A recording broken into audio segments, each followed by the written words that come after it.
Boa noite a todos. Mais uma vez, nós estamos aqui, hoje no segundo dia da nossa jornada de estudos. E este ano nós estamos estudando Transição Planetária. O livro base é o livro que tem esse mesmo nome, de Manuel Filomeno de Miranda, psicografado por Divaldo Franco, mas com algumas abordagens diferentes. Hoje é a Gênese planetária, o Gênesis e o Espiritismo.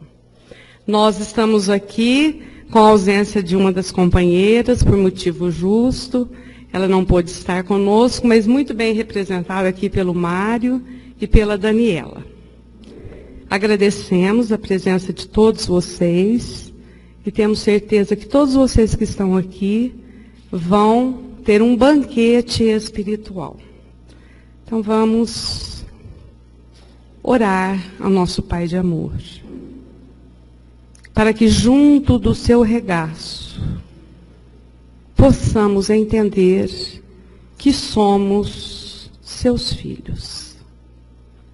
E como filhos de Deus, somos herdeiros do universo, de bens, de misericórdia, de paz, de justiça e de amor.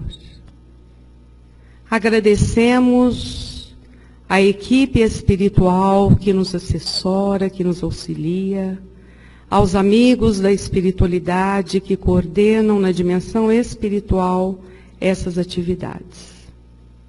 E pedimos, necessitados que somos sempre, para que esta noite, como todas aquelas em que nós nos reunimos para o estudo, para o trabalho na seara mediúnica, seja coordenada pela equipe, em nome de Jesus e do nosso querido mentor, o Senhor João Marcelino.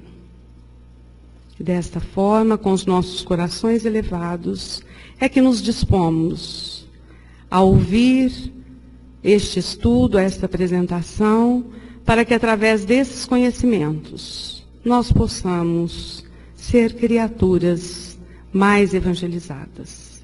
Abençoe-nos sempre, que assim seja.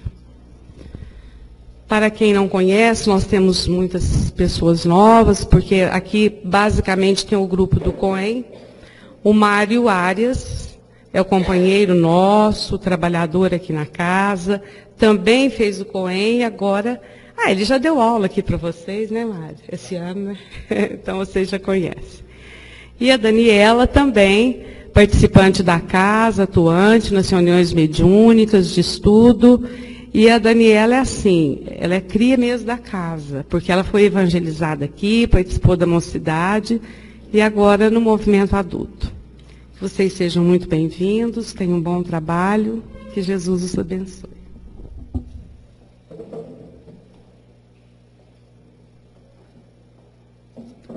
Boa noite a todos.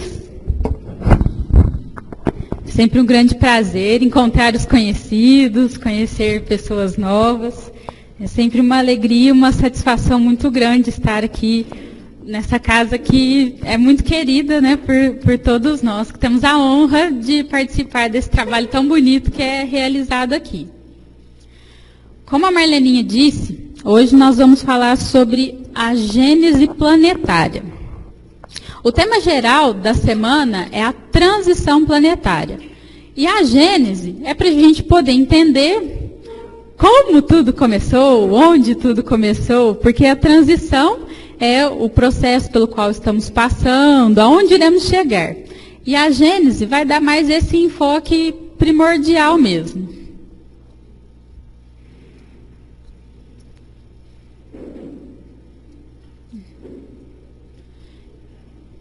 Então, por Gênese, o que a gente entende? A gente entende como formação, constituição, criação. Esse seria o significado da palavra. Aquela telinha está no começo? Só fazer uma introduçãozinha aqui sobre o que a gente vai abordar basicamente. Então, Gênese seria criação, o termo, o significado.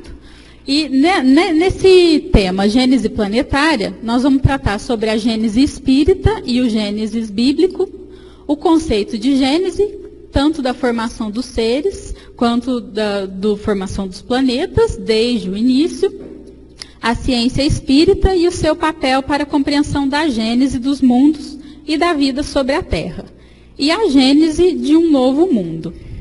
Então, esses são os tópicos gerais.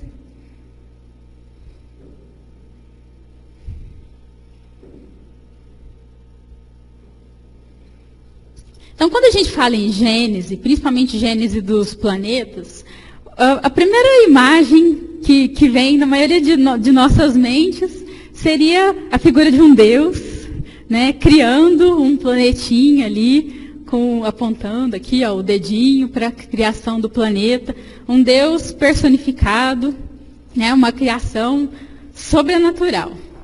Ou então, uma figura muito clara que vem às nossas mentes seria o desenho, a pintura, né, que foi feita pelo Michelangelo na Capela Sistina, no que se refere à criação do homem, que seria Deus, também personificado, e a ponta do seu dedo, ali o indicador, indicando o sopro de vida, a criação do homem.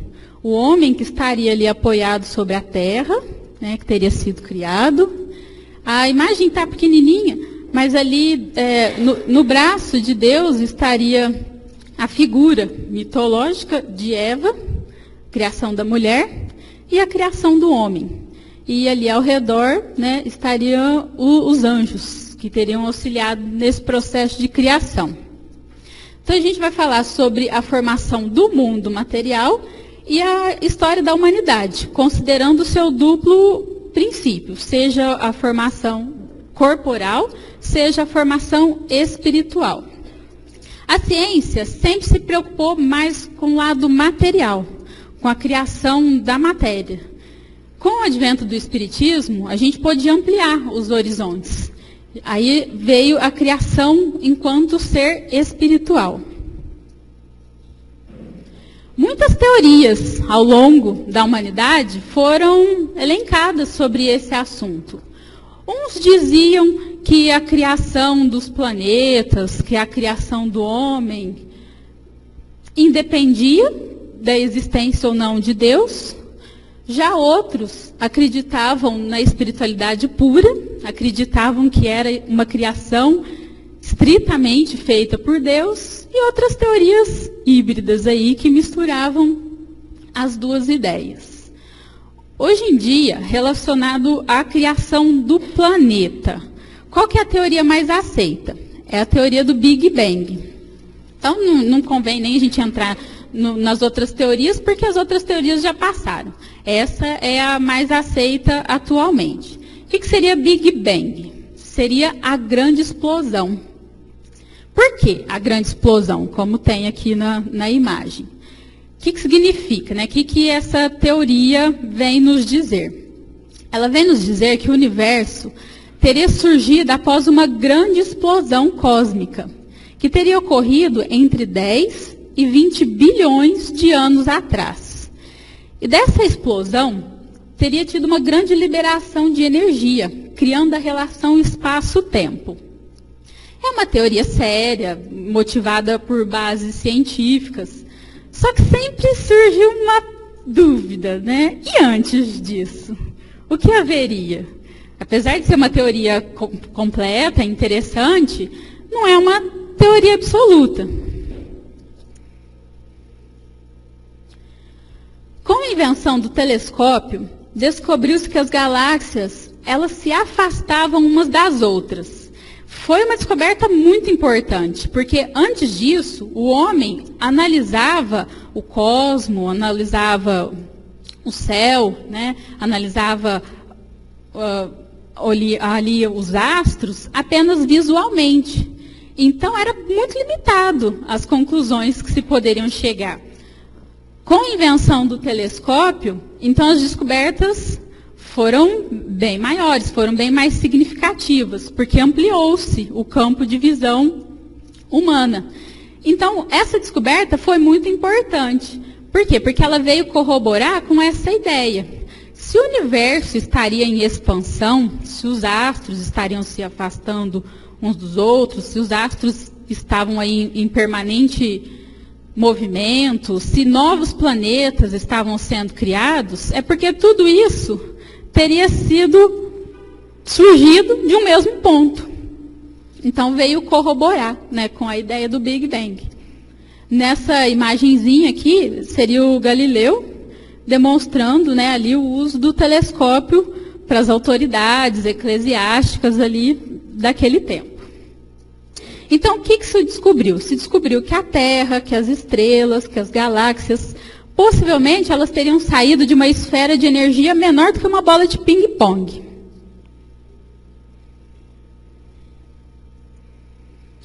Essa teoria, atualmente, ela já está sendo quase que comprovada com algumas experiências que estão sendo feitas, como o acelerador de partículas.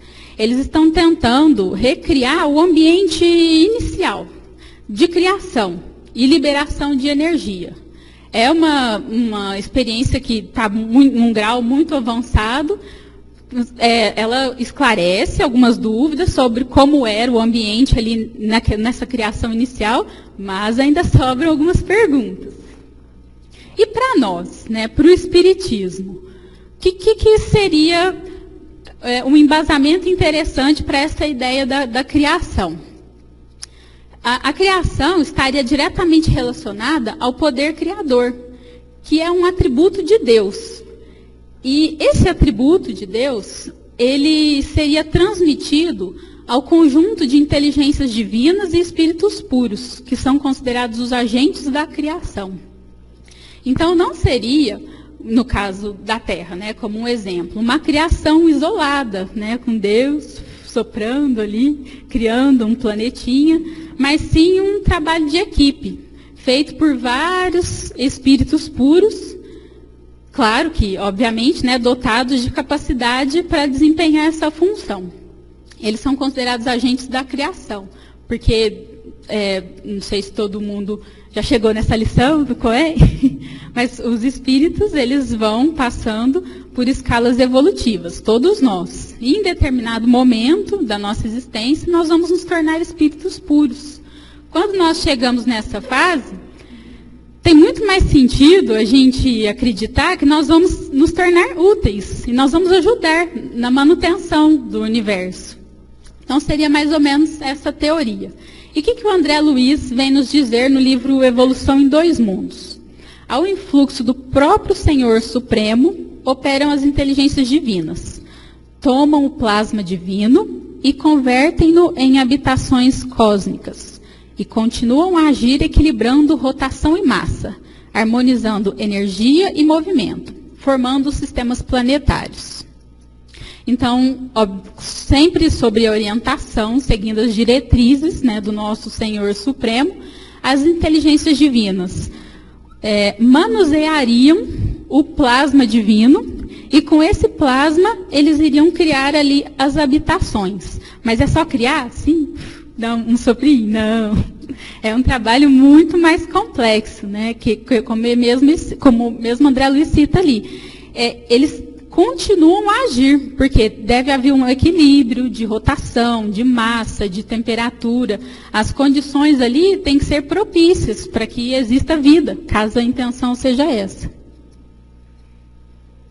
Então, a matéria, o espaço e o tempo, quando eles estão interrelacionados, eles se renovam constantemente e oferecem campos gigantescos ao progresso do espírito. E Deus, com seu amor infinito, pelos seus seres, pela sua criação, por nós, o seu amor teria sido o verbo da criação do princípio. O seu amor por nós, pelas criaturas, pelos seres. No começo, como era? Era um caos.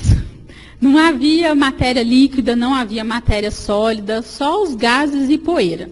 Era o fluido cósmico que, ao se expandir, dá origem à energia radiante que se propaga através de ondas. E aconteceu um processo de inflação cósmica. Então, o fluido que estava ali espalhado pelo universo, ele se propagava, né, por ondas, porque considerando que uma forma de energia, ele se propagava, só que esse movimento era divergente, era aleatório. E em determinado momento da criação, sob os desígnios de Deus, esse movimento passou a ser convergente. Ou seja, ao invés dele estar espalhado, essa energia convergiu para daí acontecer a formação do universo, dos planetas. E daí vai surgir a matéria, o espaço, a relação espaço-tempo, as leis e as forças que equilibram o universo. E o que Emmanuel vem nos dizer sobre esse assunto? Só na inteligência divina encontramos a origem de toda a coordenação e de todo o equilíbrio, a razão pela qual, nas suas questões mais íntimas, a física da Terra não poderá prescindir da lógica de Deus. Então, por mais que a ciência esteja evoluída, por mais que seja possível fazer experiências, tentar voltar lá atrás, tentar criar em laboratórios, artificialmente, muito difícil, se não impossível, a gente entender a questão da criação sem acreditar em Deus. Porque sempre vai sobrar alguma pergunta. E se? E naquele antes disso? E se tivesse sido daquele outro jeito? Então, a crença, né, em Deus é necessária para o entendimento dessas questões. E a Gênese mosaica, né, mais especificamente falando? Onde que ela está? Ela está nos primeiros capítulos da Gênesis, que é o primeiro livro da Bíblia. A tradição judaico-cristã, ela atribui essa autoria desse texto a Moisés. E é um texto muito bonito, que todo mundo já deve ter ouvido, que no começo Deus criou a luz e fez-se a luz. É um texto muito bonito, né? Muito poético. Tem um trechinho aqui. No princípio criou Deus os céus e a terra era sem forma e vazia. E havia trevas sobre a face do abismo. E o Espírito de Deus se movia sobre a face das águas. E disse Deus, haja luz, e houve luz. Porém, apesar de ser um texto muito bonito, de ser um texto muito interessante, a gente tem que tentar analisar ele de uma forma mais raciocinada. Porque se a gente ficar preso à letra da lei, talvez a gente tenha uma interpretação não necessariamente verdadeira, não necessariamente real. Por quê? Porque a ciência não teve, né? Vocês podem estar se questionando, mas a ciência não teve tantas evoluções, né? Tantas descobertas. Como que se acreditou nisso, né? Por tanto tempo? Porque as descobertas da ciência, elas ficaram amarradas com as interpretações bíblicas, com as diretrizes religiosas por muitos anos. Então, por mais que tenham sido feitas muitas descobertas, era muito difícil se libertar dessas ideias religiosas. Então, mesmo que foram feitas algumas descobertas baseadas em provas, em estudos científicos, eles davam um jeitinho assim de arrumar e colocar mais ou menos próximo como aquilo que teria sido dito por Moisés, aquilo que estaria previsto na Bíblia. Então, essa aproximação que cerceava, né, as ideias científicas que viriam então. Aí apareceu Kardec, né, com seu espírito sério, com seu espírito científico, com seu espírito questionador. E no capítulo 12 da Gênese, ele deixa bem claro para a gente que a Gênese mosaica ela não deve ser encarada como 6 dias normais. Né? No primeiro dia, Deus criou isso. No segundo dia, Deus criou aquilo. Se a gente entender como dia, né, um período de 24 horas, a criação pode ter acontecido num dia, num período de 24 horas, considerando as diversas possibilidades de Deus, até poderia, mas muito pouco provável, se não impossível, que tenha sido assim. Então, Kardec nos orienta a entender dias, não como períodos de 24 horas, mas sim como longos períodos. Na verdade, foram 6 eras geológicas, e não 6 dias. Porque a gente pensa, né, dia, 24 horas, uma tarde, uma noite, rapidinho. Mas não foi assim, demorou bem mais. Então, esses períodos geológicos seriam apenas fases gerais, que hoje em dia já estão catalogadas mais de 25 fases. Mas as fases principais seriam essas 6. Aí apareceu a geologia, apareceu a física, apareceu a astronomia, apareceu a antropologia. E todos esses estudos contribuíram para corroborar essas ideias, de que o período de criação foi um período longo, foi um processo. Hoje em dia, com o estudo, né, da crosta terrestre, com o estudo dos fósseis, é possível provar isso tranquilamente. Então, o primeiro dia, entre parênteses, né, que a gente deve entender como período, teria sido a criação do céu, da terra, da luz, genericamente falando. Teria acontecido a escultura geológica do orbe terreno, o regulamento dos fenômenos físicos, a organização do cenário da vida. O segundo dia, teria acontecido o endurecimento da superfície da terra, pelo resfriamento, e não existia ainda vida orgânica. No terceiro dia, teria acontecido a criação da terra, dos mares, das plantas, mas plantas muito simples, né? Seriam os líquens, os musgos e os primeiros ali, os primórdios dos animais marinhos.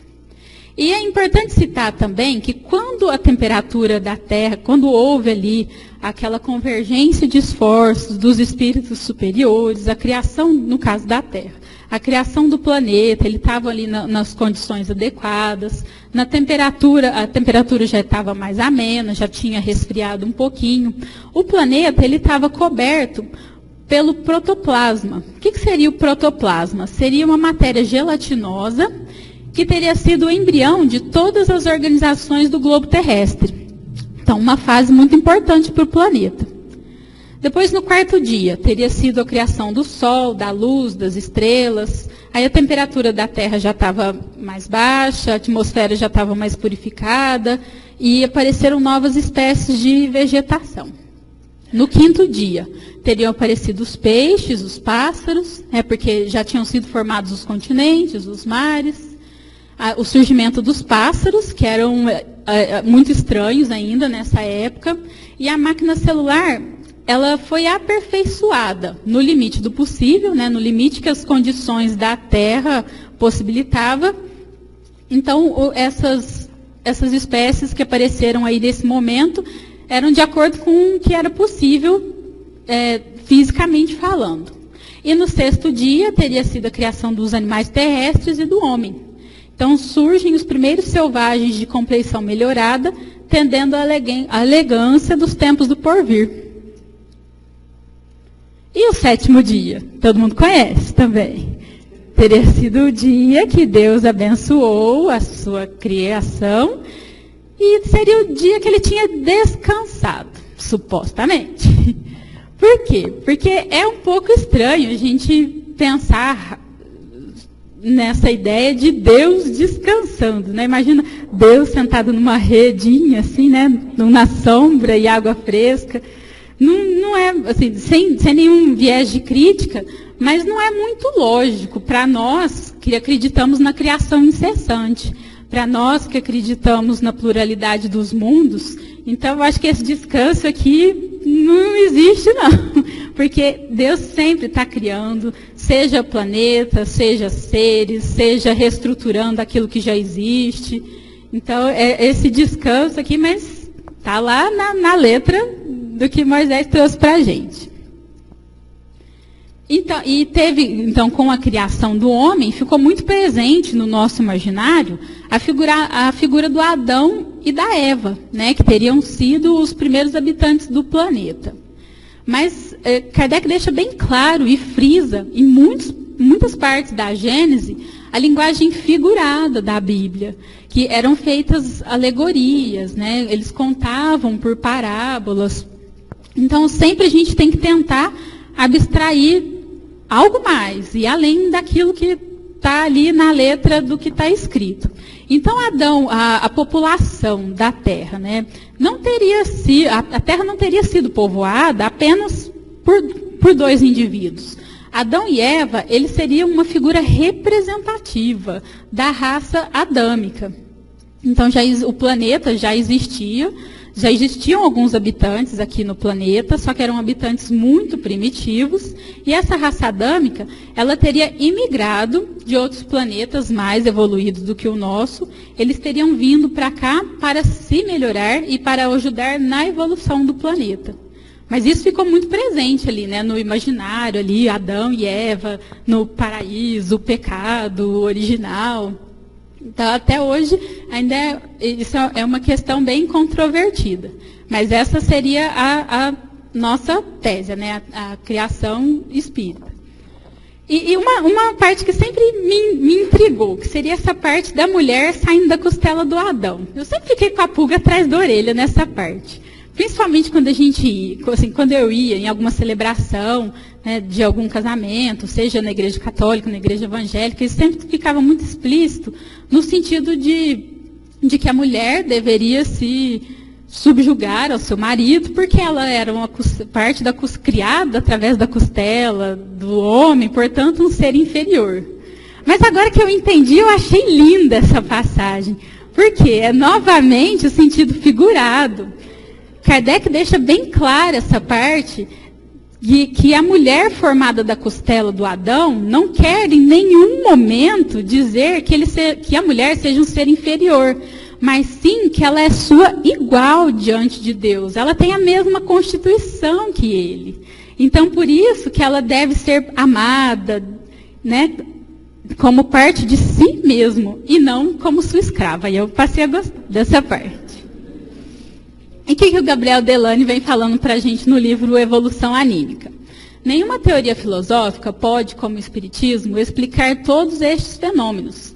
Graças à lei da reencarnação e ao conhecimento da natureza da alma, fácil se torna compreender o progresso do espírito, desde as modalidades mais rudimentares até as suas manifestações mais altas. Então foram as ideias que o Espiritismo veio trazer para a gente. O esclarecimento desse assunto ficou bem mais tranquilo. Todas as criaturas foram criadas simples e ignorantes e, por sua própria evolução, atingirão os degraus superiores. O que corrobora com a justiça de Deus, né? A lei do progresso e etc. E Kardec, o que ele diz a respeito? Não rejeitemos, pois, a Gênese bíblica, estudemo-la, ao contrário, como se estuda a história da infância dos povos. É uma época rica de alegorias, das quais é preciso procurar o sentido oculto. Ela deve ser comentada e explicada com o auxílio das luzes da razão e da ciência.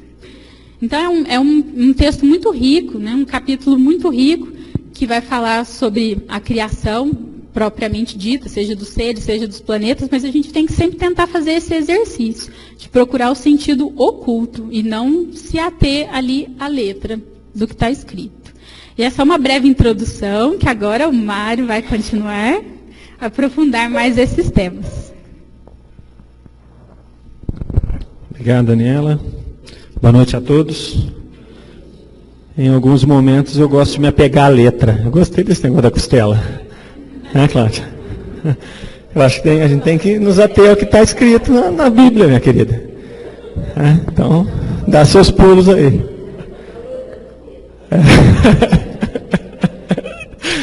É certo, é um prazer estar aqui com vocês. Vamos dar sequência nesse nosso estudo.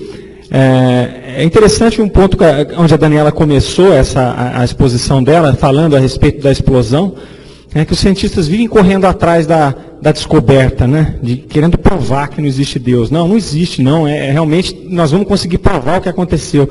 Então, houve realmente a explosão. Conseguimos fazer as partículas se chocarem e reproduzir aquilo que teria sido a criação do universo. Mas como ela mesma colocou, né? O que é que explodiu mesmo? Se explodiu alguma coisa. Se alguma coisa havia para explodir, essa coisa teria sido criada anteriormente. Então não adianta, é correr atrás do rabo. Nós não vamos conseguir, enquanto a ciência não começar a buscar realmente Deus, vai ficar difícil encontrar a resposta para tudo. Porque cada passo que você dá, você vê que você tem vários passos ainda para dar sequência, para tentar descobrir realmente a razão das coisas.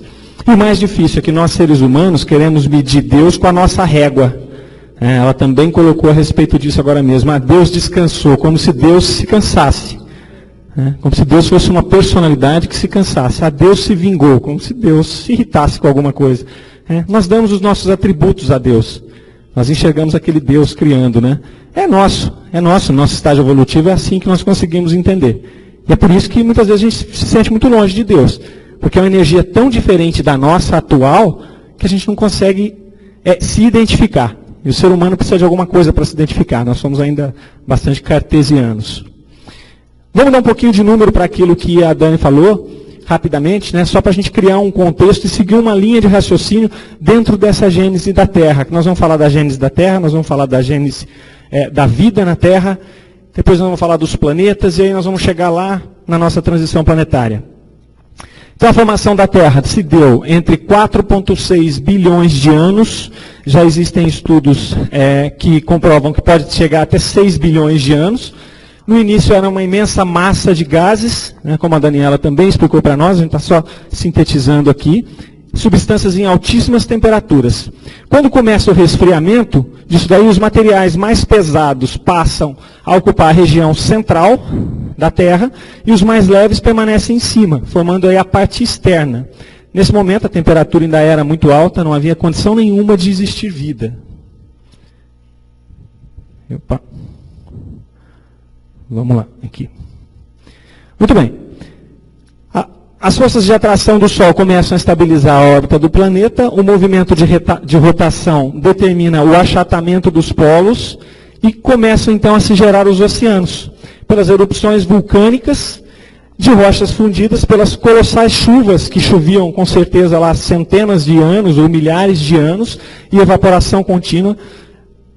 As rochas que vão descendo se salgam, fazem a decomposição dos sais minerais dessas rochas e formam um oceano. Formando esse oceano, nós temos, precisa me entender com isso aqui, a Terra pronta para a aventura da vida. Na hora que se forma esse oceano, o que nós temos ali é uma sopa primordial. Nós temos um ambiente próprio para receber a vida. E o que é a vida? Qualquer organismo vivo é aquele capaz de assegurar a sua conservação, se manter e se reproduzir. Todos os seres vivos são constituídos da mesma coisa, de proteínas e de DNA, ácidos nucleicos. Muito bem, como é que isso surgiu na Terra? A criação da Terra, a criação do universo é um enigma enorme, mas a criação da vida na Terra é um enigma tão grande quanto. Vamos tentar esclarecer um pouquinho sobre isso. Existem algumas teorias.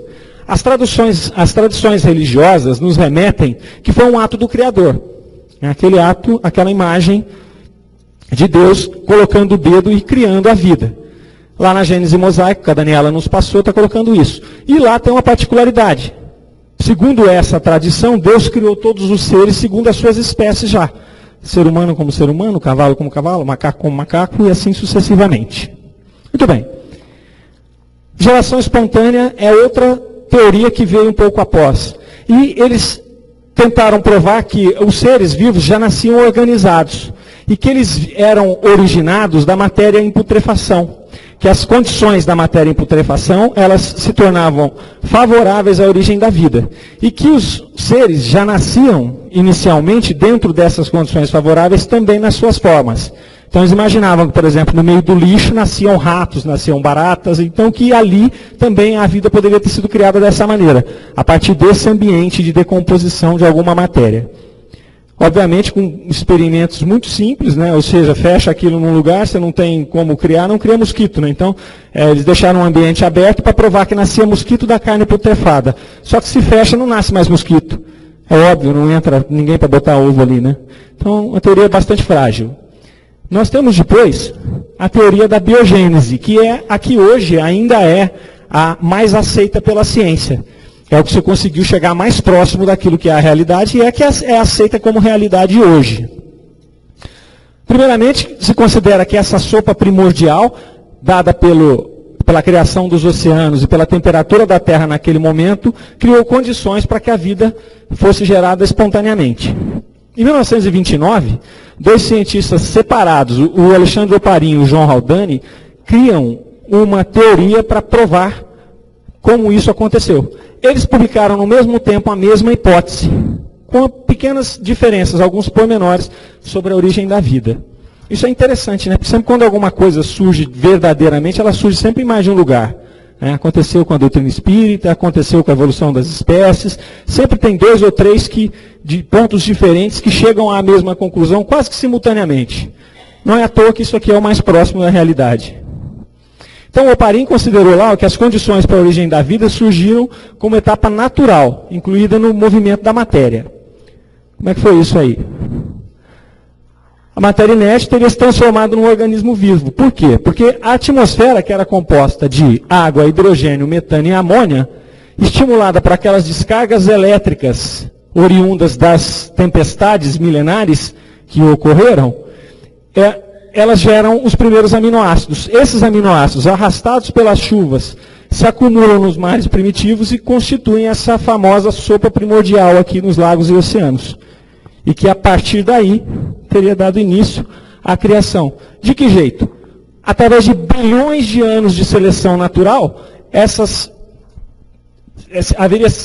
proteínas seriam sintetizadas e gerariam os primeiros seres unicelulares. Esses seres seriam compostos por minerais ou gases primitivos, e que interagindo eles passam a ser capazes de assimilar a energia um do outro ou o fluido vital existente nas composições orgânicas. Resta saber só que composições orgânicas são essas, né? Porque eles não eram os primeiros, mas tudo bem.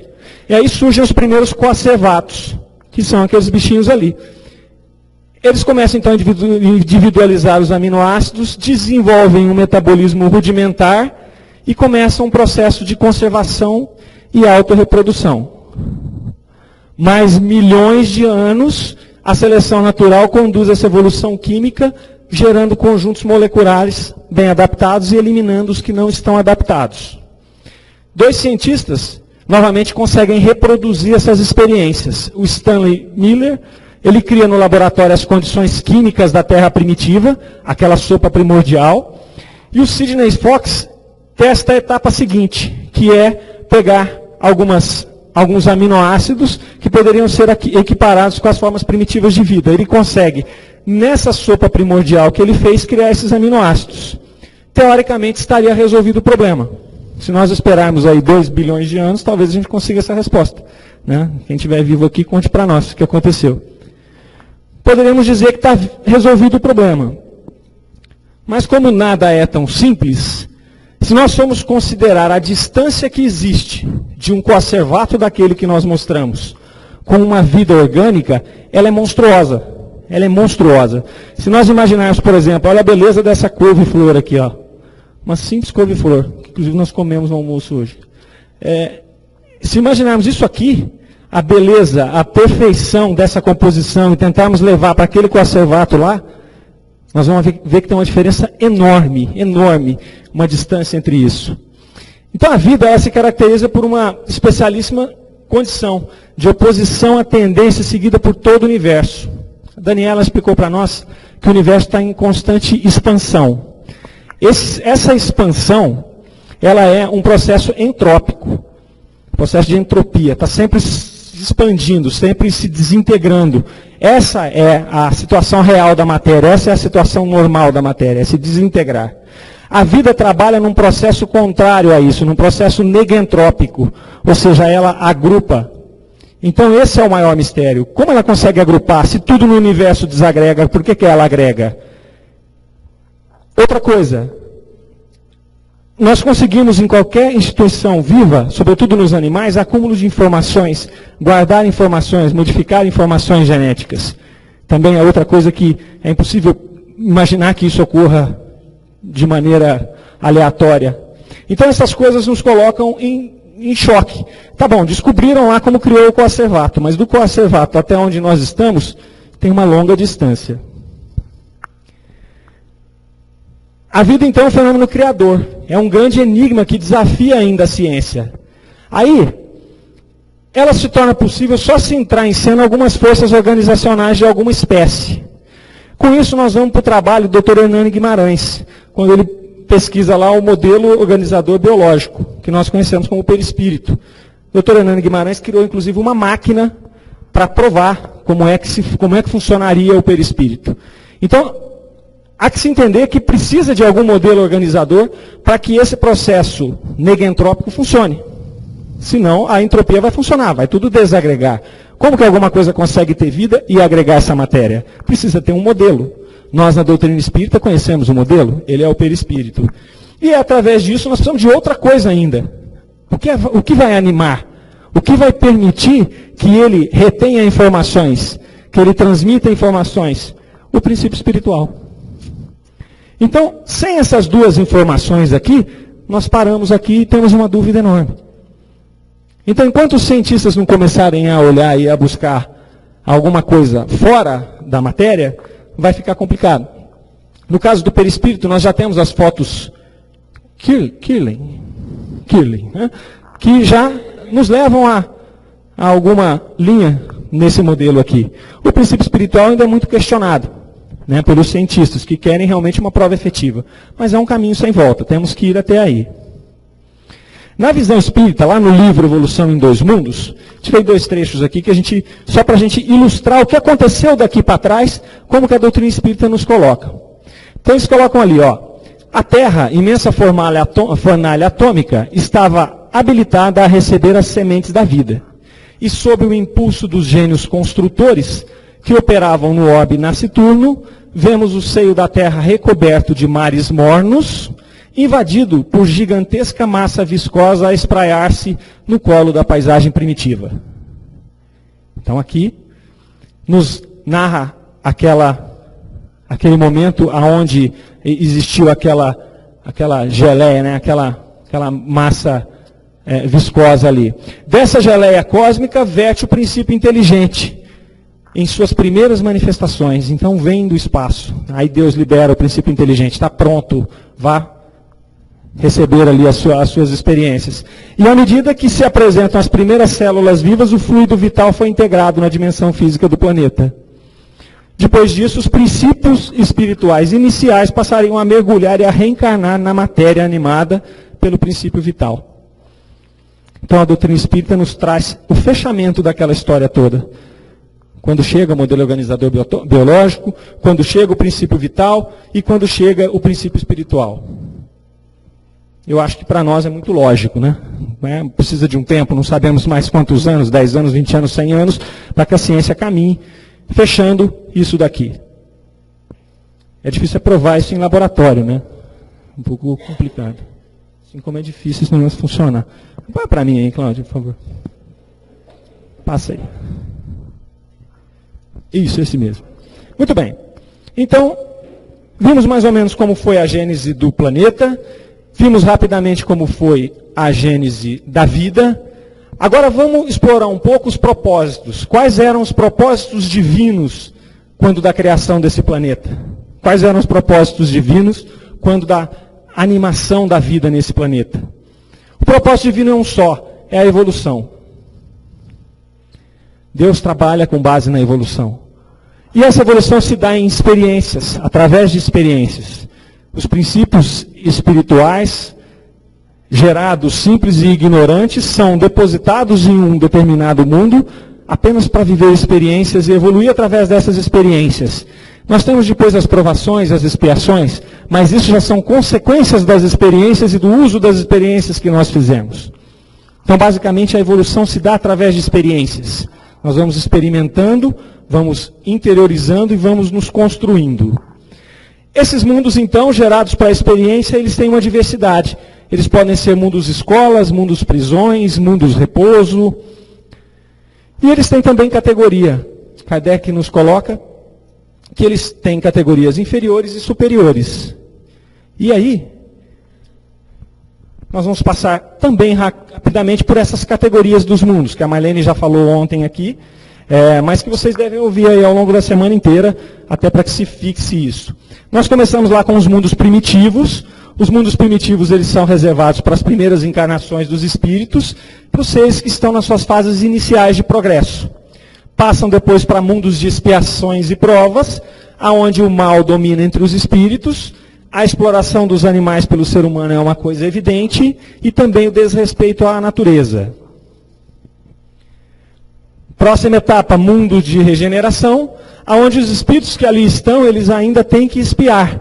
E eles aurem forças nesse novo modelo de planeta, de mundo. Existe uma aurora de felicidade, não é a felicidade completa ainda, mas é uma pequena amostra do que é a felicidade. Seria aquela calma antes da tempestade, né?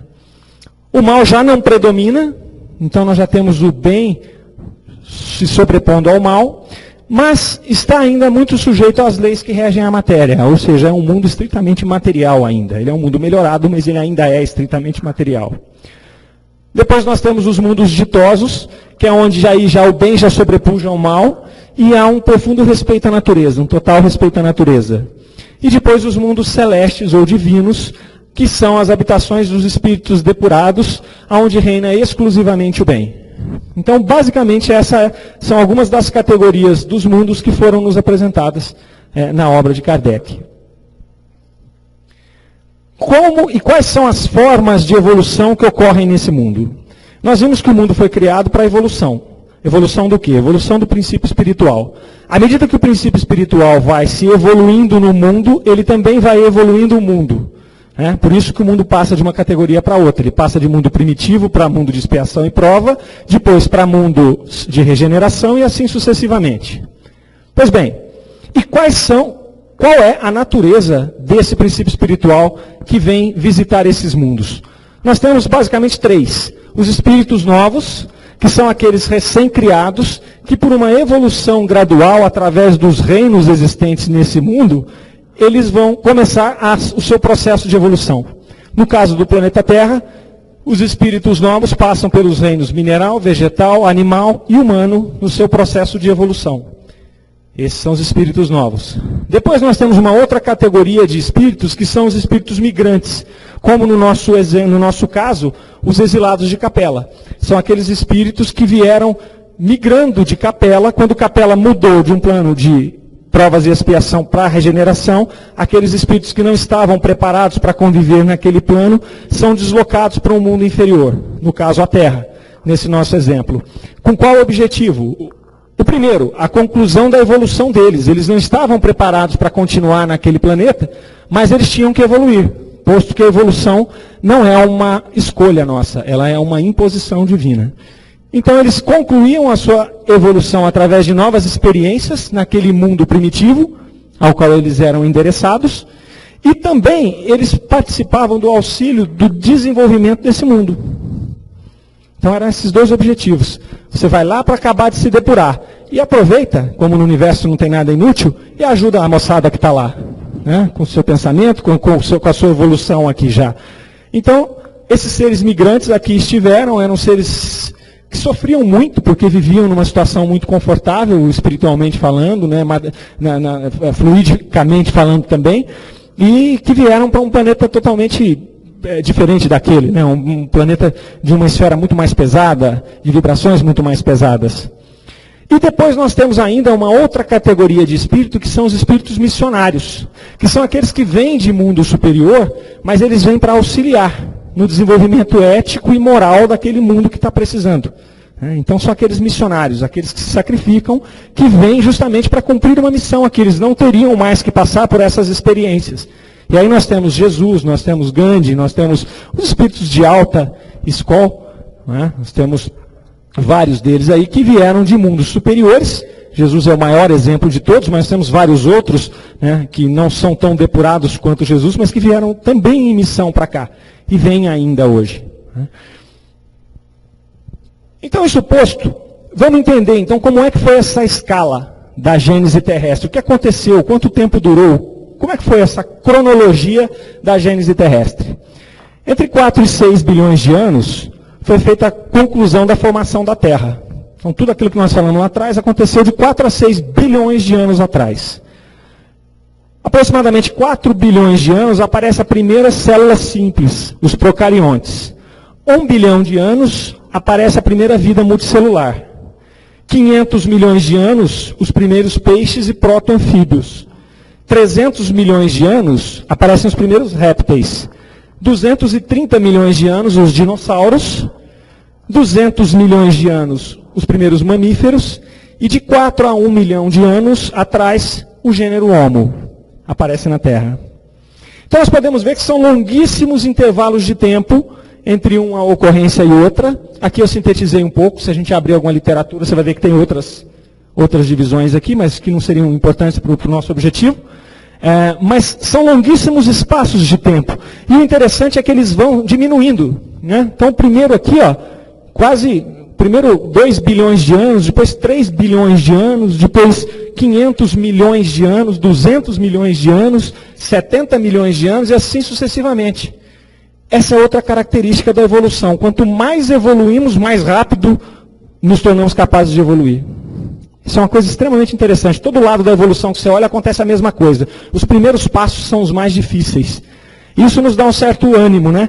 Porque a gente às vezes olha para nós e fala assim, mas eu estou andando tão pouco, eu evoluo tão pouco espiritualmente, né? Mas os primeiros passos são os mais difíceis. Se a gente olhar aqui, se a gente conseguir evoluir um pouquinho só, uma hora vai ficar mais rápido. Então isso nos dá um conforto, né? Porque senão você olha e fala assim, puta, eu levei 80 anos e eu evoluí só esse pouquinho, eu vou ter que viver mais 50 milhões de vezes para poder chegar lá. Não é assim. A coisa se acelera. Vamos agora passar pela cronologia da trajetória humana na Terra. Então nós vimos a cronologia da formação da gênese terrestre. Agora vamos ver o que é que nós aprontamos na Terra desde quando nós surgimos até agora. 500 mil anos atrás a 4 mil anos antes de Cristo é um período chamado pré-história. Nesse período o homem saiu lá de um caçador nômade, na verdade ele saiu de um macaco, desceu das árvores, evoluiu, tornou-se um ser do gênero Homo, que era um caçador nômade, descobre a agricultura, domestica animais, posteriormente se fixa num local e começa a ter os primeiros rudimentos de civilização. Isso aconteceu de 500 mil a 4 mil antes de Cristo. Então levou quase 500 mil anos para isso acontecer. Com o desenvolvimento da escrita e a evolução da agricultura, encerra-se a pré-história e entra na Idade Antiga. A Idade Antiga durou de 4 mil antes de Cristo até o século V depois de Cristo. Aqui nós temos um grande salto. Aqui está a criação do Estado, a criação das leis. Está o aparecimento das grandes civilizações, dos incas, dos maias, dos astecas, dos egípcios, dos hindus, as grandes civilizações dos hebreus. Aqui também, nesse intervalo de tempo, nós encontramos Jesus, ou seja, Jesus nos encontrou, né? Não, nós encontramos Jesus, porque Jesus nunca nos perdeu, na verdade, né? Então, nós encontramos Jesus, ele vem aqui e distribui a luz no planeta Terra. E é nesse período que surgem também a maioria das religiões. Então é um período extremamente importante, é o despertar da humanidade aqui, nesse período da Idade Antiga. E ele vai até o momento da queda do Império Romano do Oriente. Depois do século V ao século XV, nós temos a Idade Média, que poderia muito bem ser esquecida na humanidade, que não ia fazer falta nenhuma. Aconteceu nada de interessante nesses 1000 anos aí. Os caras só preocuparam em se matar, deturparam a mensagem de Jesus, passaram a usar em benefício próprio e só fizeram confusão. Foi dali que veio as cruzadas, foi dali que veio o feudalismo, e só fizeram bagunça nessa Idade Média aqui. Ela se encerra com a peste negra, que dizima 1/3 da população, e com a Revolução dos Camponeses, que sai do regime feudal e entra no regime capitalista. Então apaga isso aqui da cronologia. Depois nós temos de 1453, que foi o final da Idade Média, até 1789, a Idade Moderna. Depois de tanta treva, tinha que vir uma idade de luz.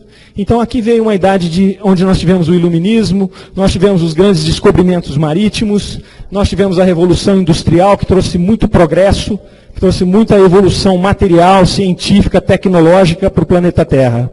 Ela termina com a Revolução Francesa, que busca uma nova forma de viver. Uma fase muito interessante da história. Depois de 1789 até 2011, 2012, eu não sei porque eu estou um ano atrasado. Eu fiz até cheque de 2011 esse ano. Acho que estou com medo do mundo acabar, Marlene. Não vai não? Você falou ontem que não vai, estou acreditando. Você e o Tom falaram. Então, eu não sei porquê. Mas até 2012, nós estamos na Idade Contemporânea. A Idade Contemporânea foi um grande desenvolvimento tecnológico e científico. Se nós formos olhar 100 anos atrás, 100 e poucos anos atrás, nós andávamos de carruagem. Em 100 anos, nós mandamos um homem à Lua, mandamos uma nave para Marte. Carregado? Então, se nós olharmos o desenvolvimento que nós tivemos nesse período da Idade Contemporânea, foi imensamente maior, falando tecnologicamente, do que toda a evolução que nós tivemos para trás. De novo aqui, nós enxergamos esse encurtamento da evolução. O primeiro demorou quase 500 milhões de anos, o segundo nós estamos falando de 100 anos, 100 e poucos anos. Né? Aqui nós estamos falando de 300 anos, 200 e poucos anos. Então, isso também nos leva a pensar positivamente no sentido de que a nossa evolução se dará daqui para frente mais rápida.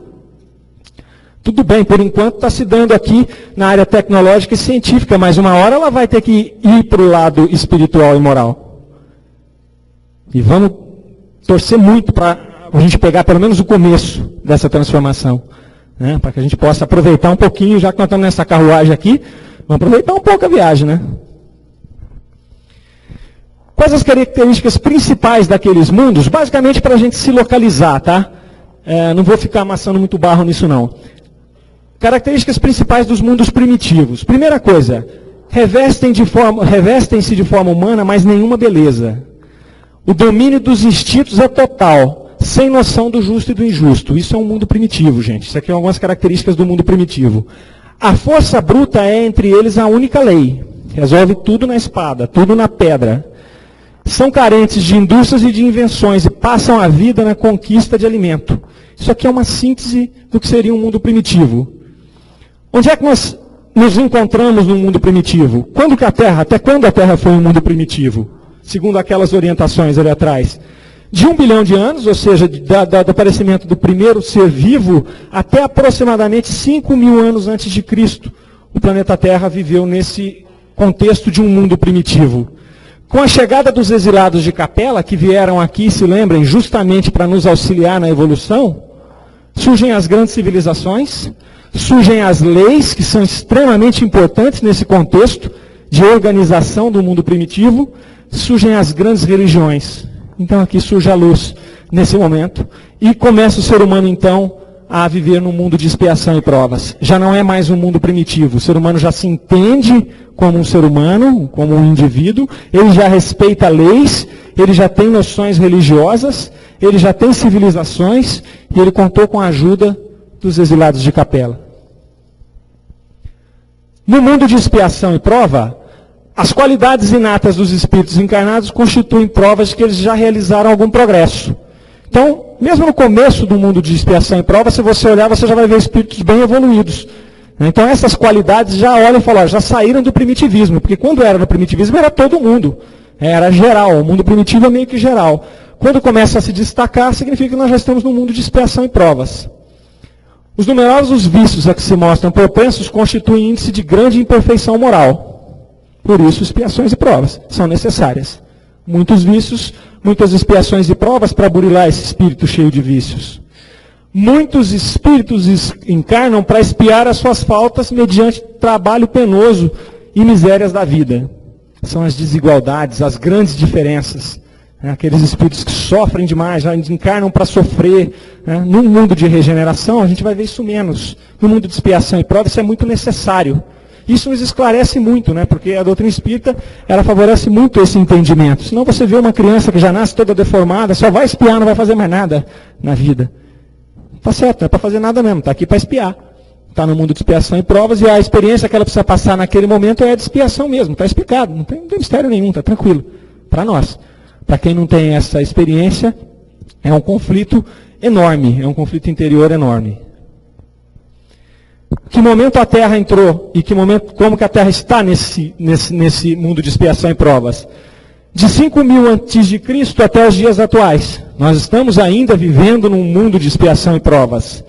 Porém, há 2.000 anos atrás, fez-se nova luz. Quando nós somos visitados por Jesus, depois na sequência por Buda e por Maomé, que aqui distorceu um pouquinho a história, mas também está valendo, porque nos trouxe aqui também um monoteísmo, numa região politeísta. De 5.000 para cá, ainda mundo de expiação e provas, mas de 2.000 anos para cá surge essa nova luz. E ao surgir essa nova luz, nós tomamos um novo rumo. Acontece aí então a gênese de um novo mundo, um mundo de regeneração. É aí que nós começamos a nossa caminhada. Então nós estagiamos num mundo de expiação e provas, sem nenhuma luz, por 7.000 anos. Lembra que foi 500, quase 500 mil como o mundo inferior? Quase 500 mil. Aqui foram só 7.000. 7.000 vem Jesus. E nós já temos 2 anos de caminhada depois de Jesus. Então nós já estamos com 9.000 anos caminhando rumo ao mundo de regeneração.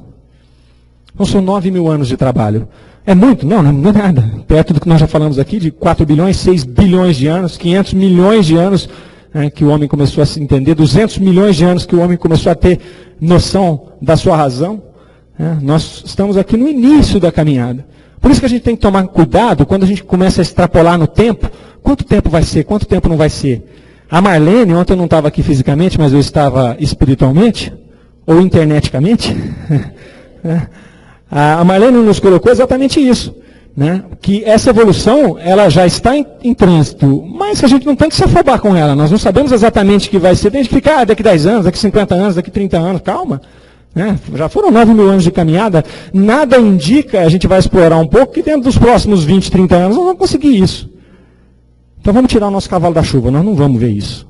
Nós podemos até pegar uma fase muito melhor do que a que nós estamos, e acredito que vamos pegar, porque eu acho que a cada década, a cada ano as coisas melhoram, mas chegar a ponto de nós vermos um planeta absolutamente regenerado, pelo menos essa é a minha opinião, eu acho que não. Eu acho que não dá. Mas como é que vai se dar essa transmissão, essa mutação então? Como ela se dará? Haverão cataclismos? Haverá destruição? Haverá exílio? Como é que vai acontecer isso daí? Vamos dar uma explorada em Kardec nas obras póstumas.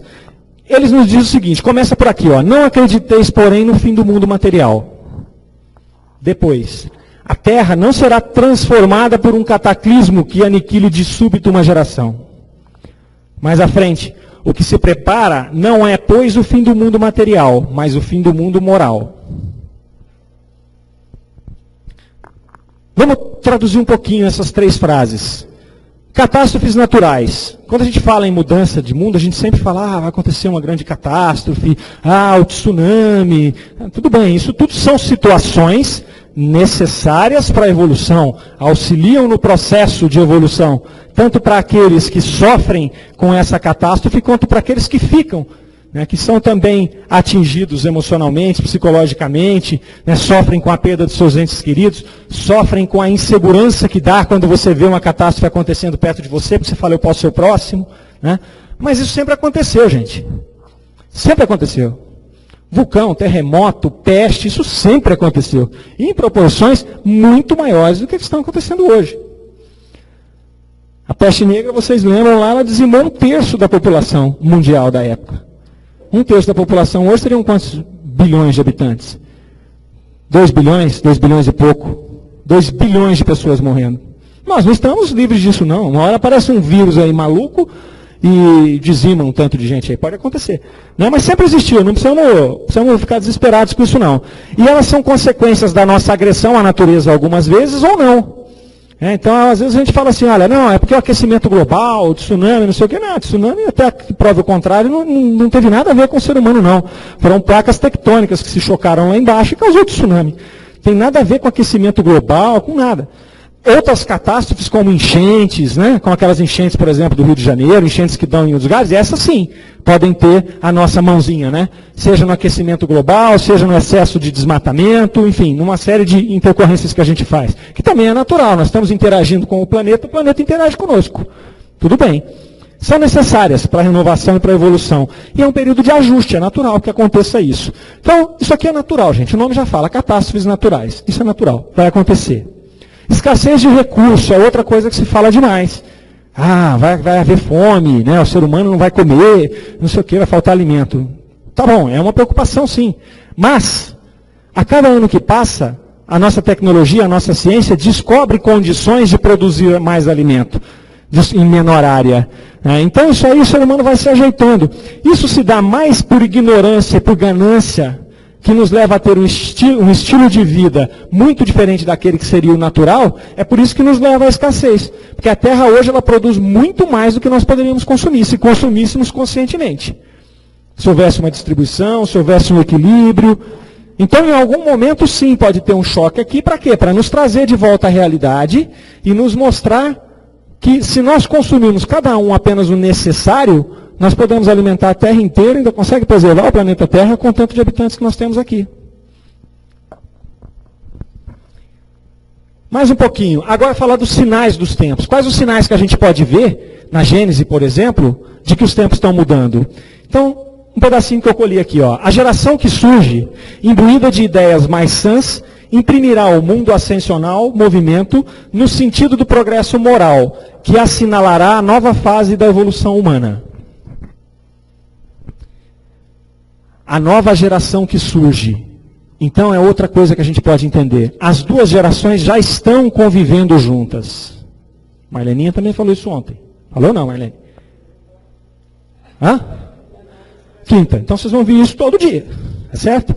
Vocês vão ver isso todo dia. Até a gente tem que fixar isso. Né? A gente tem que fixar isso. As duas gerações já estão convivendo juntas. Não vai haver ruptura nenhuma. Não vai acontecer de uma geração acabar e a outra chegar. Nós já estamos convivendo com espíritos regenerados, com espíritos de todas as matizes. O auxílio é gradativo, um vai influenciando o outro, essa é a lei, essa é a intenção. Um espírito vai auxiliando o outro, vai influenciando o outro. E quando nós tivermos mais espíritos regenerados, mais espíritos evoluídos, nós vamos conseguir puxar mais gente para cá, para o nosso lado. E olha eu me colocando como um evoluído, que coisa feia. Nossa Senhora. Premonição. Vai assim, vai chafurdar no umbral. Espíritos regenerados e missionários. Né? Além dos regenerados, que são aqueles que vão se melhorando aqui, tem os missionários que também vão vir aos borbotões aí para nos ajudar nesse processo. Quanto mais na boca estiver chegando, mais rápido tem que andar, então nós vamos precisar mais de missionários. Eles já devem estar lá fazendo fila para reencarnar. Já devem estar chegando aí. Então, a Marlene está lembrando aqui que nós já lemos, todo mundo já leu, que Emmanuel já está entre nós de novo. Né? Então a gente fica arrepiado só de pensar numa coisa dessa. Né? Só de pensar em conviver na mesma época que ele. Não precisa nem conhecer ele, não, mas só de pensar em conviver na mesma época que ele já nos emociona. Trazendo ideias mais sãs, progresso moral. A chave está aqui, ó, nós precisamos de progresso moral. O ser humano já evoluiu muito na área científica e até na área ética, mas está faltando a moral e a espiritual. Por que a área ética ele já evoluiu? Porque nós já temos hoje lei, nós já temos tratados que já nos garantem alguma ética no relacionamento. Nós já temos declaração dos direitos humanos, nós já temos declaração dos direitos da mulher, apesar de eu ter algumas ressalvas, nós já temos uma opção de... nós já temos uma porção de coisas que já nos garantem um sentido ético. Mas muitas vezes ele é mais voltado para uma questão de sobrevivência, de convivência, do que propriamente por uma questão espiritual e moral. Da forma como nós entendemos. É óbvio que tem a mão divina, né, a espiritualidade maior, conduzindo isso, mas nós, na nossa ainda inferioridade, nós acabamos criando isso meio que por egoísmo. Vamos fazer assim que é melhor, a gente se dá melhor desse jeito. Então já evoluímos muito aqui, temos que andar para lá agora. Mais um sinal dos tempos lá, ó. A geração futura, desembaraçada das escórias do velho mundo e formada de elementos mais depurados, se achará possuída de ideias e sentimentos muito diversos dos da geração presente. Então vão começar a ter muitas discrepâncias. O caráter, os costumes, os usos, tudo está mudado. É que, com efeito, surgiram homens novos, ou melhor, regenerados. Aqui ele nos fala aqui, ó, ideias e sentimentos mudados. Quando nós começarmos a encontrar essas diferenças, né, entre os nossos governantes, entre os nossos líderes, com ideias novas, mudadas, né, lutando em missão, trazendo a fraternidade, o amor ao próximo, para as frentes de batalha, não só as frentes religiosas, onde já se prega isso, né, mas para as frentes comuns, né, para a frente do Estado, para a frente dos palanques, nós vamos ter essas ideias e sentimentos mudados. E o caráter, costumes e usos, nós temos que mudar os caráteres, costumes e usos, senão não adianta. Se nós continuarmos com o mesmo caráter, com os mesmos costumes e usando as coisas da mesma maneira, nós não vamos sair do mundo de expiação e provas. Então nós temos que ampliar a nossa inteligência espiritual. Ecologia e respeito ao planeta, de novo, ecologia pura. Não ecologia capitalista. Não ecologia para eu vou dar lá para ganhar cá. Né? Ecologia pura. Ecologia justamente para poder manter uma melhor condição de vida. E uma vida consciente, um consumo consciente. Como nós já falamos, nós mesmos, se nós formos olhar, nós consumimos muito mais do que precisamos. E por consumir mais do que precisa, tira recursos dos demais ou obriga o planeta Terra a produzir mais do que ele deveria.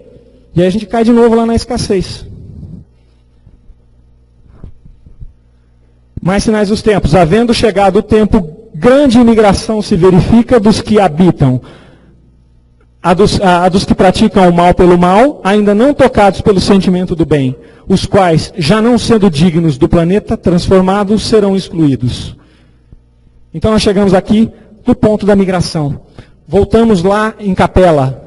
Quando nós chegarmos nesse momento, que também nós não sabemos quanto tempo vai durar, né, e com certeza a gente imagina, por lógica, que quanto mais seres regenerados estiverem aqui, e aquele grupo de refratários vai ficando menor, aqueles que de fato não tiverem ainda nenhum germen florescendo ali da nova era, esse vai ter que ser manejado para lá.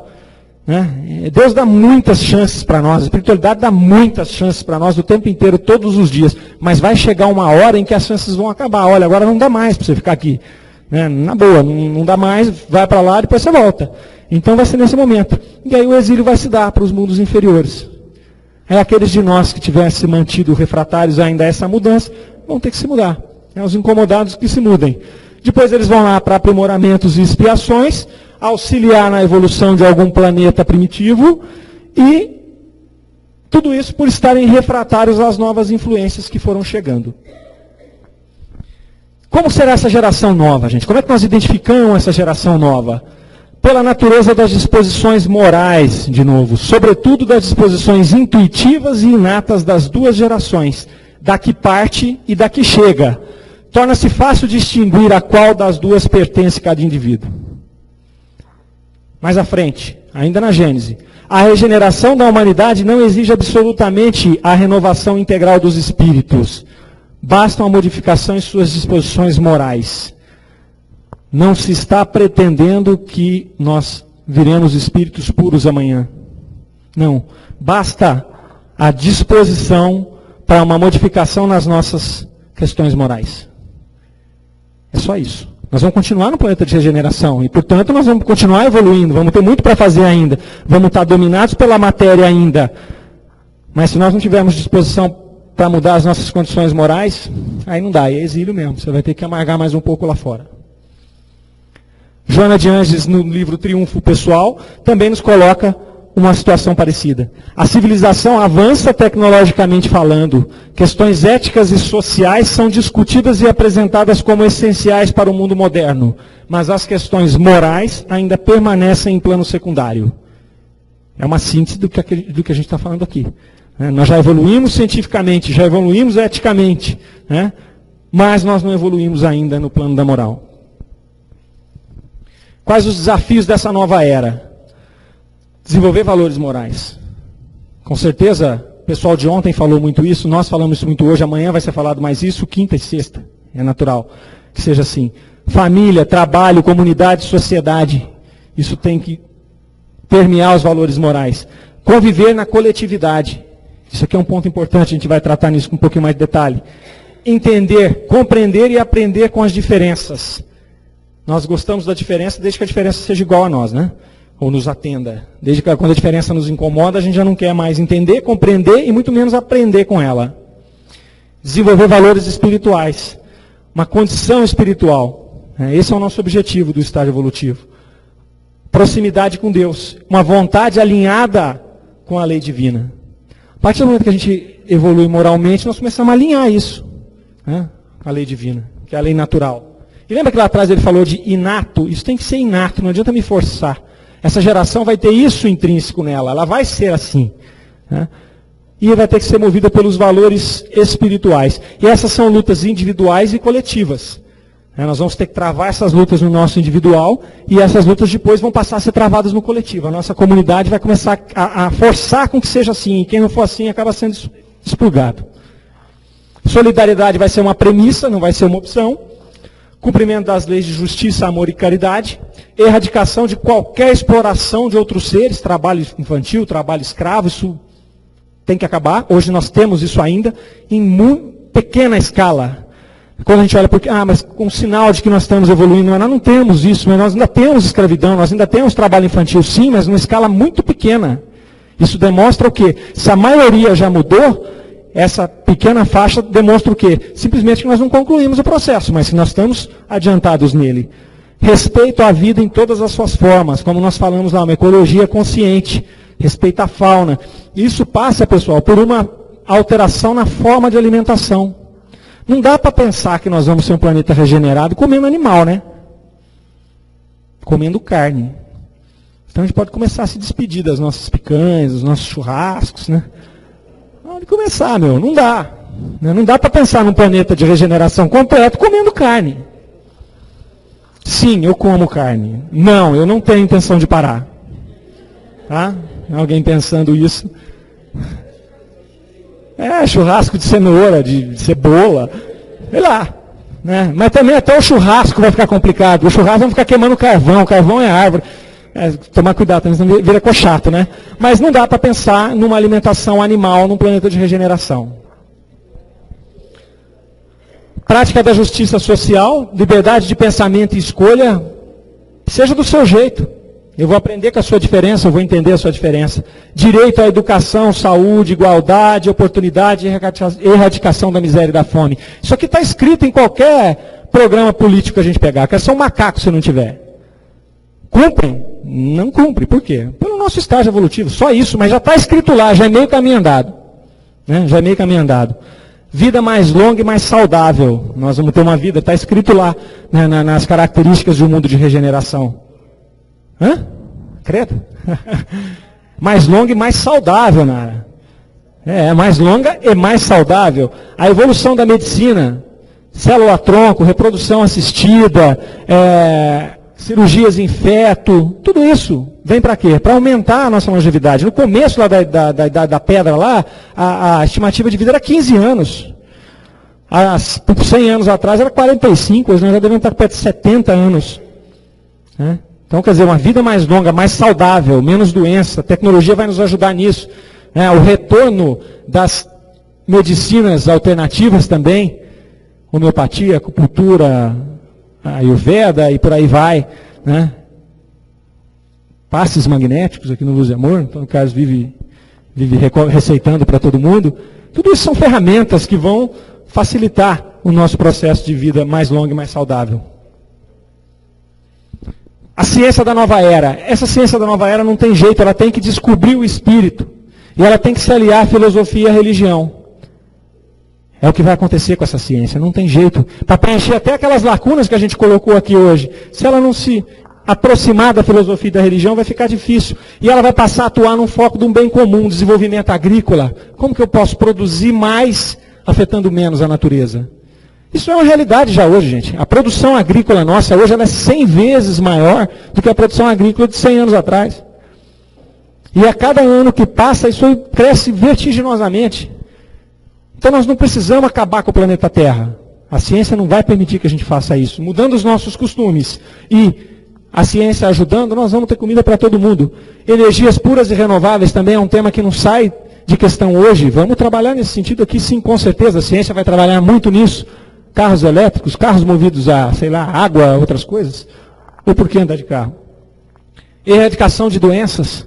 Então tudo isso aqui vai fazer parte da ciência da nova era. E o ser humano da nova era? Um ser humano espiritualizado, justo, com as virtudes predominando sobre os defeitos e com os deveres predominando sobre os direitos. O que eu devo fazer primeiro e não quais são os meus direitos? Hoje o nosso pensamento primário é esse. Quais são os meus direitos? Então, os nossos deveres vão sobrepor os nossos direitos, as nossas virtudes sobre os nossos defeitos. E as mudanças estão em curso. Catástrofes naturais, como nós já falamos, estão em curso, vão continuar acontecendo, não nos preocupemos com elas, não tem indício nenhum de que isso vai aumentar demais, nem diminuir demais, tá certo? Então isso aqui não é um problema, mas está aí, faz parte das mudanças em curso. As crises que são necessárias, nós estamos vivendo hoje um processo de crise nos Estados Unidos e crise na União Europeia. mais graves do que a gente imagina. Quando a gente olha para frente, a gente percebe que vai ter uma sacudida. Não tem jeito de não ter uma sacudida. Por tudo isso que nós falamos hoje, há que se mudar os costumes. Se você pega, por exemplo, os Estados Unidos, é o povo mais consumista do mundo. Eles entraram nessa crise por quê? Porque o cidadão ia lá e financiava uma casa.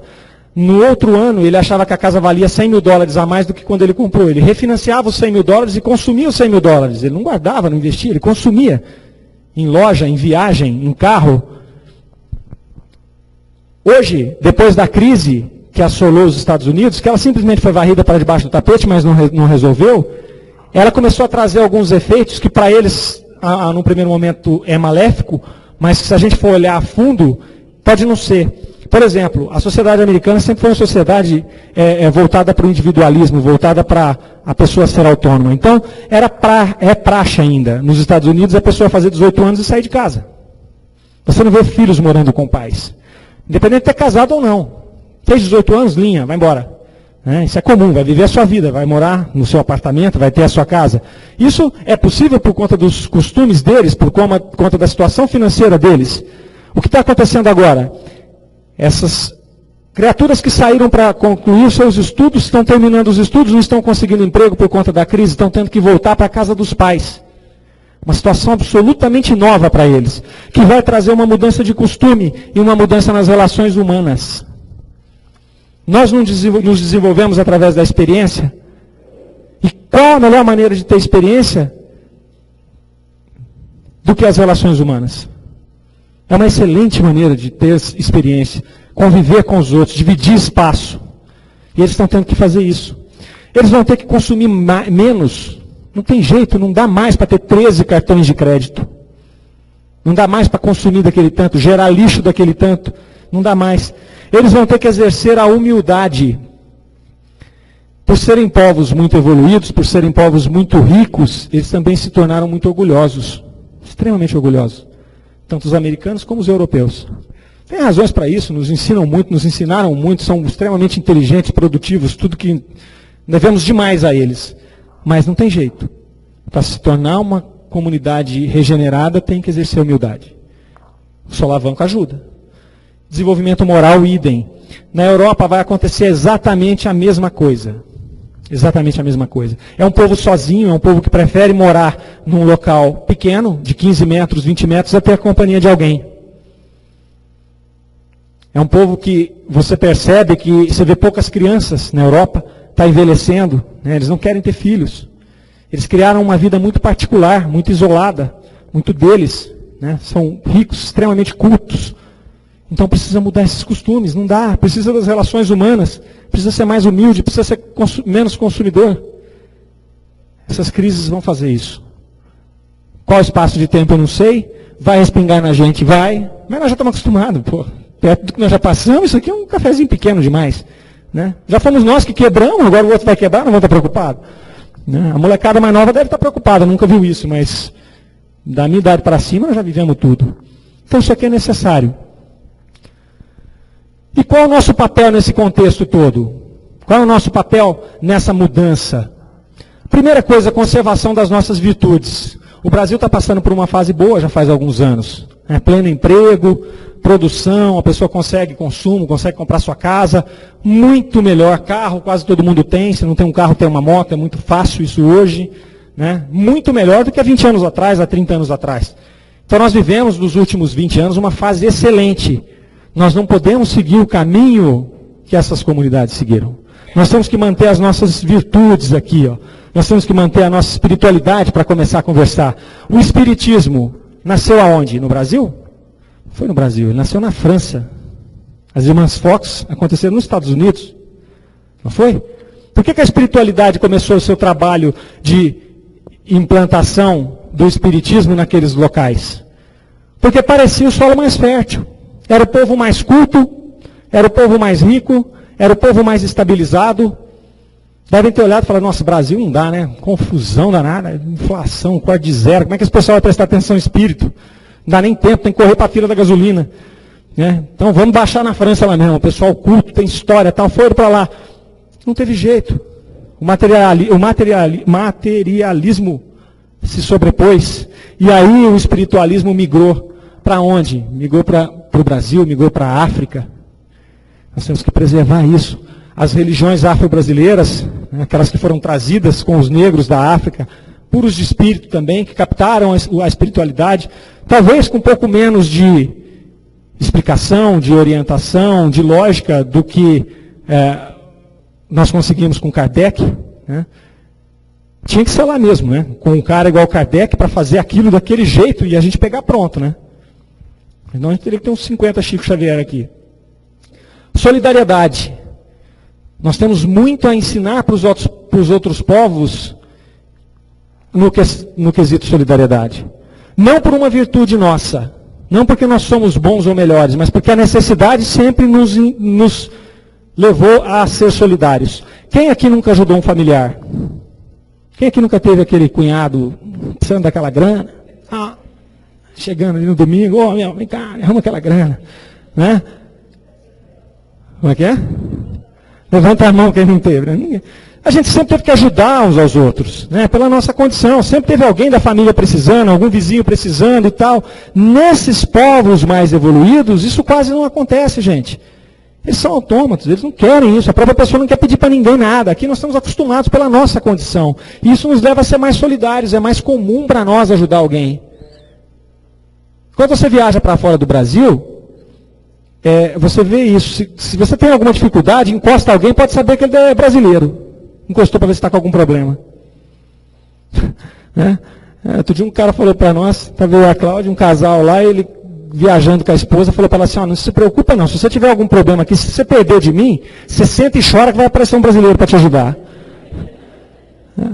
E é isso aí mesmo, a gente é assim, nós somos assim. Você está fora do país, você ouve alguém falando brasileiro, você é português, você já encosta, né? Você é português? Você é de onde? Você está fazendo aqui? Está precisando de alguma coisa, né? É o nosso jeito. Podemos perder isso aqui. Já que nós vamos influenciar uns aos outros, né? E talvez, quem sabe, nós sejamos agora um país que vai ter condições favoráveis, nós não podemos perder essas coisas aqui, para a gente poder ajudar. Outra coisa, capacidade produtiva. Né? Nós temos que influenciar o progresso, o processo de regeneração. Né? Celeiro do mundo e pátria do Evangelho. Nós somos um dos países mais produtivos do mundo. Nós temos a maior área de agricultura do mundo. Se unirmos essa área que nós temos com o avanço tecnológico que vem de fora, nós podemos servir o mundo com alimento, sem arrancar mais nenhuma árvore. O Brasil usa uma fração da sua terra arada, uma fração para a produção de alimento, pouquíssima coisa. Grande parte dessa terra é utilizada para a produção de carne, de gado, que ocupa muita terra. Uma cabeça de gado ocupa 1 hectare. Em 1 hectare você planta muita soja, muito milho. Então, à medida que isso for se equilibrando, nós podemos, de fato, ser o celeiro do mundo. Então, essa frase aqui, ela é muito correta e ela é muito atual. Celeiro do mundo e pátria do Evangelho. Então, eu acho que esse é o papel do Brasil nessa esfera. Pessoal, 9h30, a gente programou para acabar agora. Eu agradeço a todos pela paciência e muito obrigado, que Jesus nos auxilie nessa caminhada. Obrigado.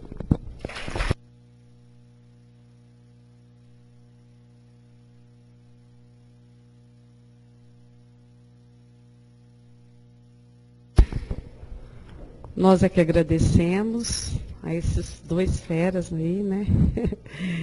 Enviamos também a Cléria as nossas melhores vibrações. E muito bom, né? Não vou comentar o óbvio.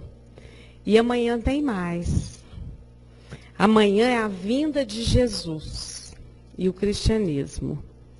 Vão apresentar o trabalho a Adriana, Rosa e o Thales. Também todos companheiros nossos aqui. Na quinta-feira, o Espiritismo e as Grandes Transições, a Claricinda, a Nara, e só, né? E a Selma.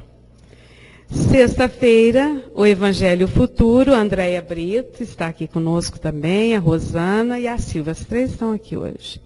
E no sábado, para concluir, o Mundo de Regeneração, a Valdete de Paula. Não se preocupem, mesmo assim que algumas ideias, alguns conceitos estejam sendo repetidos, Mas vocês verificam que são vários enfoques, e é muito importante essas reflexões, até para tirar esse mito, né, de que o mundo já está para acabar, que amanhã já vai ser regeneração, e é muito importante tudo isso que nós estamos ouvindo. Então, nós contamos com a presença de todos vocês amanhã, e que cada um traga mais um companheiro, pelo menos, tá bom?